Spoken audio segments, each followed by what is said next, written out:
Bismillahirrahmanirrahim. Alhamdulillah wassalatu wassalamu ala rasulillahi sallallahu alaihi wasallam. Twali tukayogera ku maziga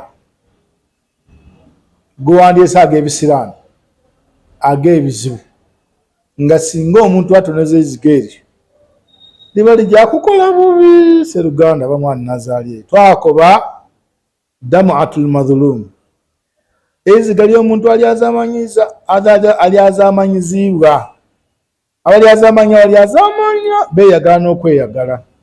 aye tibaidi buzibu buli mu maziga ga muntu ng'akoze ati kale Katonda waife aliyo. Muntu ng'omulyazamanyiza obulyazamanya bungi, oba olyazamanyiza maka, olyazamanyiza sente, olyazamanyiza mukazi n'abaana be, olyazamanyiza itaka, lyona lyona twakyogeraku. Wabaawo damuat al-yatim, twayogera ku iziga lya mulekwa. Bana ba mulekwa bali mu maziga ng'esente daibwe edibaweerezebwa abayambi tulitairemu abantu abatali ba mulekwa, n'abali kudisomeraku, n'abali kwambala, n'abali funa ebirungi, bo babeeyo nga tibasomye bali mu maziga, aye ng'esente daibwe twakola ki? Twadaivatinga, twadiiza ku batali ba mulekwa. Olwaleero ndikwenda kwogera ku damuatul ummu wal ab, eiziga ery'omuntu nga ni maama we muzairewo, atonesa eiziga ku lulwo omuntu eyakuzaala, obuzibu bwe yabitamu ng'akuzaala bungi, kubanga omusomo gw'abazaire gwo muwanvu. Abazaire bombi muzeeyi yakuzaala baba ni maama. Fa damuatul walid, omuzaire okutonesa eiziga nga tirakoba nti asanwike ino ng'omwana we amaze kusoma, kubanga eri amasano ago agatutuka okuliza abazaire. Tasanwike lwakubanga owasiisa, wabula iziga lya bulumi bw'omutaire ku bw'omubisiisaamu. Yakuzaala, yakutaako buli kalungi, yakulabirira, talya nga toliire, tatenduka nga totendwike, taba na mirembe buli lwawulira nti eriyo ekikuluma, kyokka nga yo tofaayo niba owulira oti maama mulwaire. Omuntu ataafunanga ndoolo ng'oli mulwaire talimwetuuka iwe ng'okuze wabanga tokaafaayo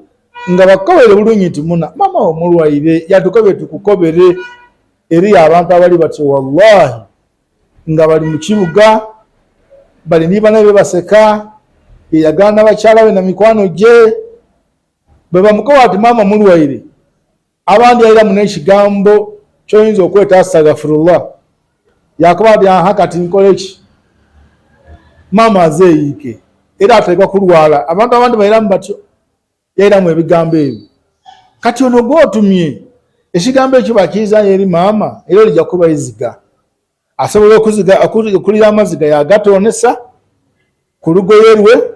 gabonekaku, oba okugasigaza ku mutima, aye nga maziga mabi ino omuzaire okulira eiziga olw'obulumi bw'omutuusiisaako, kubanga ye yali afaayo ino ng'awulira ati omwana we mulwaire. Oli ku isomero bamukwati omwana yalwaire, yawankawanka nkoze ntya, akubye amasimu ku saloni y'amasimu, yeepakirira aidye abone oli mu mbeera ki, yakwidandaba yakola mu ddwaliro, era eddwaliro na sente teyalikozeemu, ebyalumuyambye ng'akayiriye. Abazaire abandi esente tebaleetaireku tebayambye nga bakayiriye badimalire ku baana. Kati ate omwana waakula walaba kufaayo ku muzaire singa atonesa eiziga eryo ery'eiziga ibiino, fakad fatahata linafsika abwaba jahannam, ojja kuba weegulirewo emiryango gy'omuliro jahannam. Hadhihi fil akhira, kunkomerero. Wa fi duniya, ni wano ku duniya brother oba mwana nazampuliza ng'oli eyo oza mirembe gy'ogyafuna nga maama oba baba atoniza eiziga nga bulumi bw'omutuusiisaako. N'olwekyo yakuliisa, esaawa tosobola kumuliisa. Eriyo endogera ekoba eti omuntu maama wa baba alabirira abaana 10 ng'ali mulala yalabirira abaana 10 mu kaseera babeera abanafu, kyokka ye bwakula n'anafuwa 10 eryo lyalemererwa ye omulala.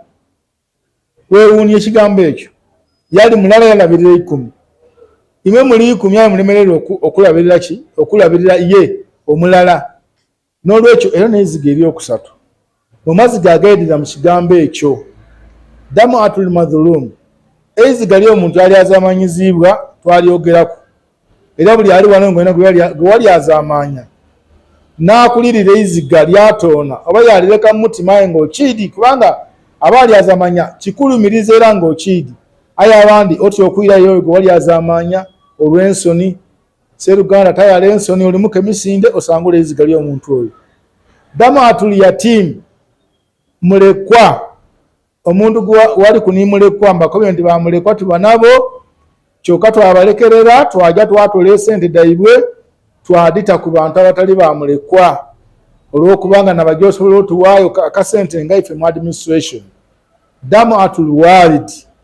al ab au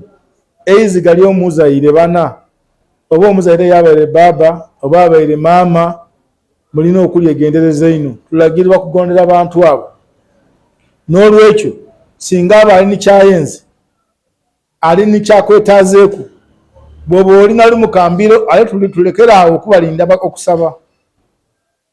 omuzaire wo nga ewe bwe yakubanga ketosabye kubanga nga tuli bato tuba tetusobola na kwogera baatulowooleza nga yakuba ati ono ali kwetaaga mata waalira yatandika okutegeera amaloboozi g'okulirako butyo yaboneka ali kwenda kutenduka okulira okundi kwaidaako ati awo endala eba eri kumuluma okulira okundi kwaidaako ati eryo ibugumu ndowooza muli kunfuna lwaki baatusensingalinga bategeera ati kino kyali kwetaaga essaawa eno eyo waalinda amala ekuba isimu oba atume wa bodaboda yakola ati bana mwatwerabira omuzaire watukira okuba oti bana mwatwerabira lwaki tomulowoleza kuno okuba oti maama ayinza okuba nga ayenda kino baba ayinza okuba nga ayenda kino naddala nga Allah akuwaire obusobozi tulekera awo okubalindanga okusaba kubanga enaku dino boobo nabalabirira abakaire naaba alinda omukaire amale kutuma kino kyatuweireku weena baako nekyomulowoleza nga bwe yakulowolezanga kuba ati maama ku saawa eno alina okuba nga ali kwenda kulya ku bubooli maama saawa eno nga bwemwidi kamusindikireyo ennyama maama yankoba ayenda ino fiishi aye wolinda ojeeyo wooligiirayo abantu timugyayo omutumire wa bodaboda omuntu yalira amaziga yakutumira abantu alwire okubonaku hadhihi dama amaziga ago bajjama n'agamu ku maziga amabi n'olw'ensonga eyo mbasomeisa ebika by'amaziga eri amalungi nga bwe gatoona ofuna mikisa ng'abantu abalira bukaan khashyatan lillah eri abantu bwe gatoona amaziga nga yaloweza kutya Allah subhanahu wa ta'ala eri abalira amaziga nga bawuliriza Qur'an yalira amaziga eri yalira amaziga nga alowozeza ku Allah bwe yatonda ensi eno nga nabbi byakwa mu hadisi nti oyo ajafuna ekisikizo kya Allah subhanahu wa ta'ala n'abakoba nti eri amaziga agazira mu irala omuntu azza kyafunamu omuntu alize embula okubanga ttiimu ye bazigobe ey'omupiira azza kyafunye amaziga ago olw'okuba kandi etiwe bambusinze mu kalulu abo bonabona amaziga gabagirire bwereere yabaayo gano ag'ekisiraani gewandiisa ag'ekisiraani oba ag'ebizibu agasatu omuli ag'abazaire n'alitoonesa nga niwabaire ensonga yalira amaziga ago nga gakabi galijja kukosa wano ku nsi ni kunkomererwa kwinjiza jana saba Allah atuwe ogondera abazaire